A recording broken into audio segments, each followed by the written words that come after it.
Welcome to the Manager Matt podcast show mini-series. Yes, the last 3 weeks I've been covering the how to be the best.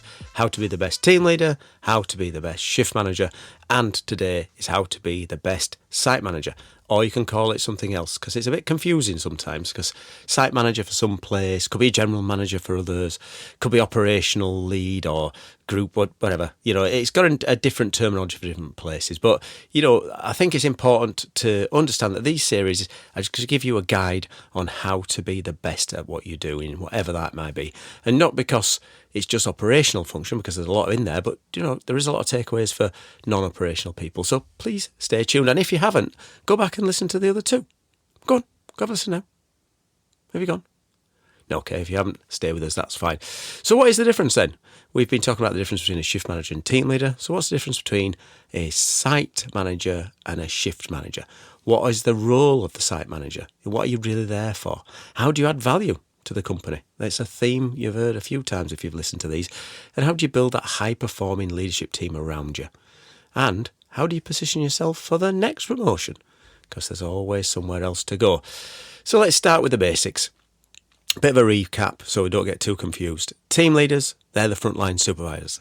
They look after the small groups of people, maybe one line or one little department. They focus on the daily tasks. They make sure their team delivers on the immediate targets. Go up a level, a shift manager, they're one level up. They coordinate multiple teams across team leaders to make a whole shift. They deal with the issues across production, safety, quality and people. And they're the decision makers on the ground when things go wrong any time of day. That takes us to the last bit, the site manager.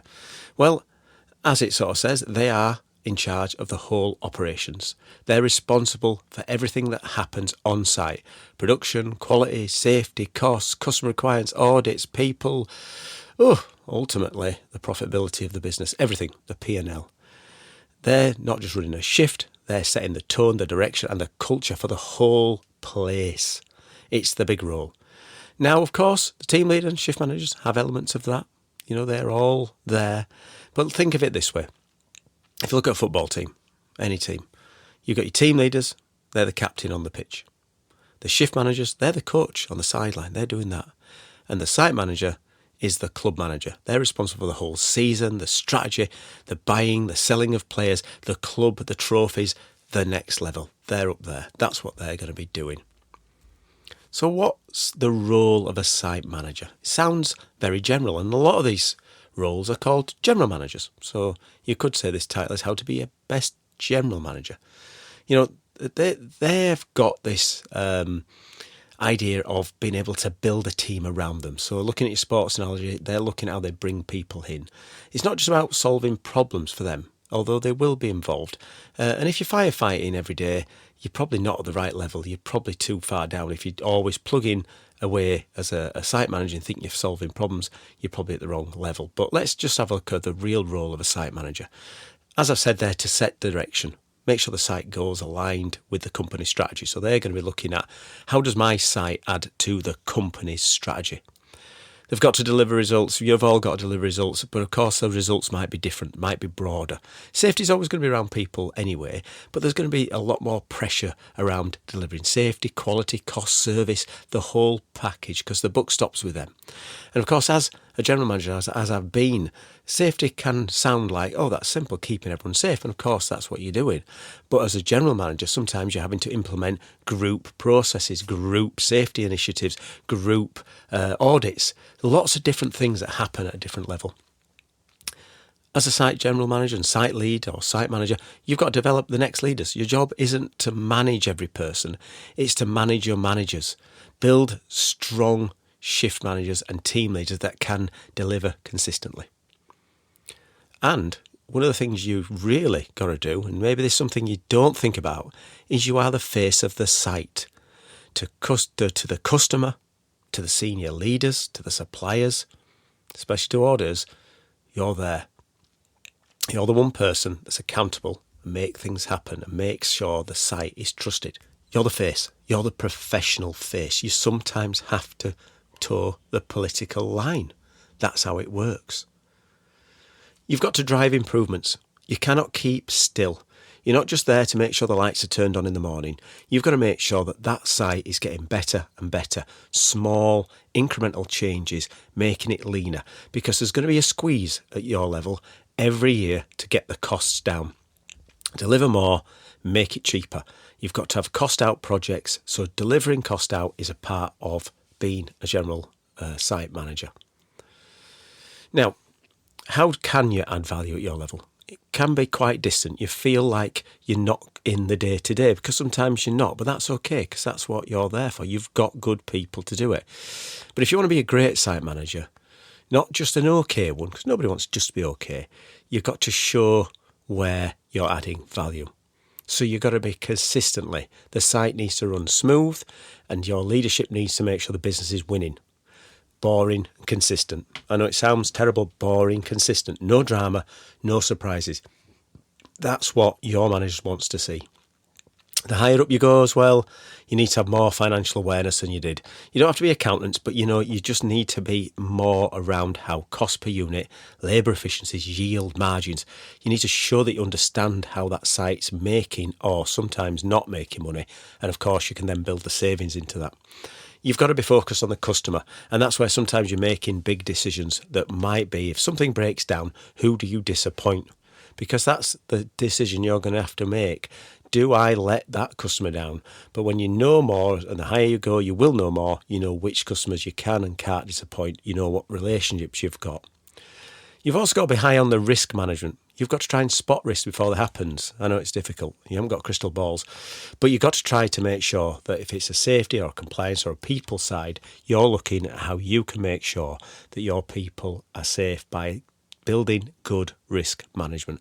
And that's working with the senior people in your team, but also working with your senior team to look at risks.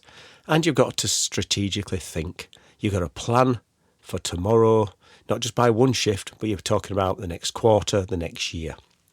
And that's how you add value.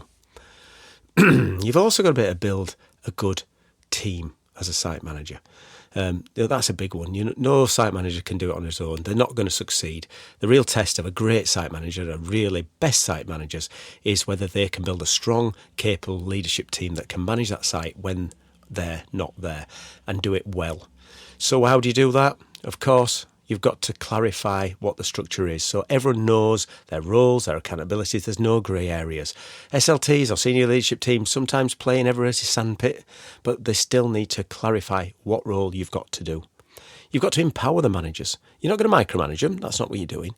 I don't do that. But great shift managers need to have time to be able to grow. They need to know what the shift is. Same with good team leaders. They need to know what the people is. So what you've got to do is make sure them people around you are empowered to make decisions day in, day out. You don't want it escalating to you.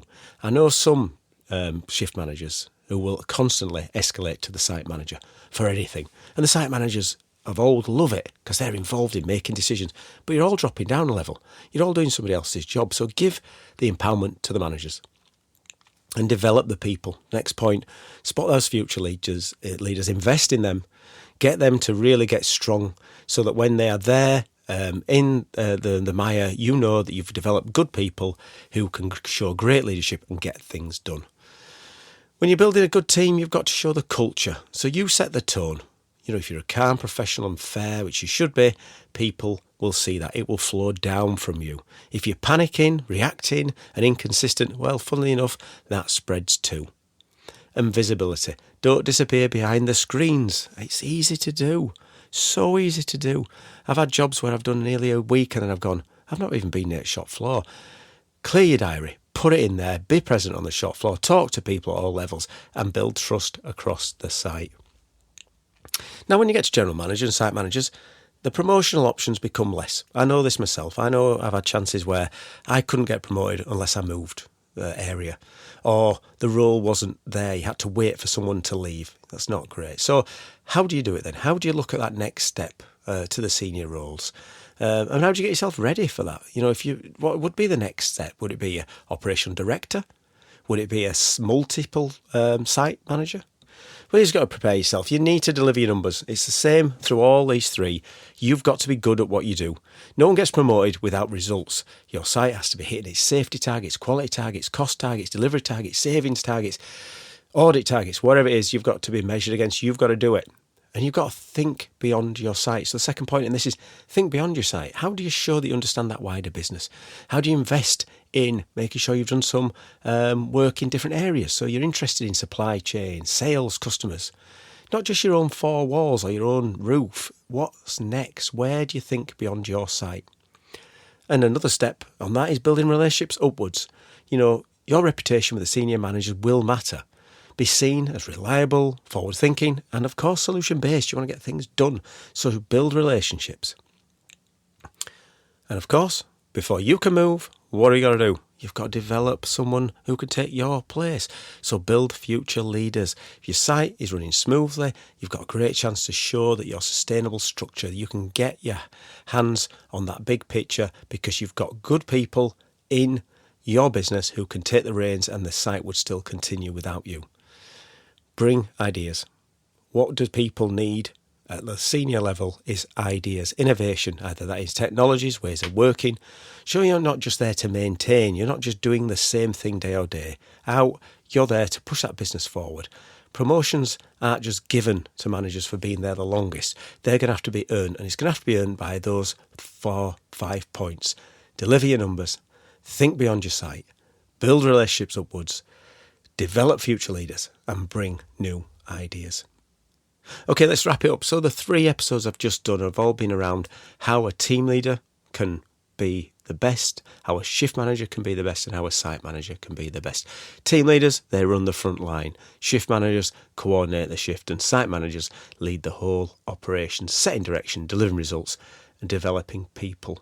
And they do represent the business.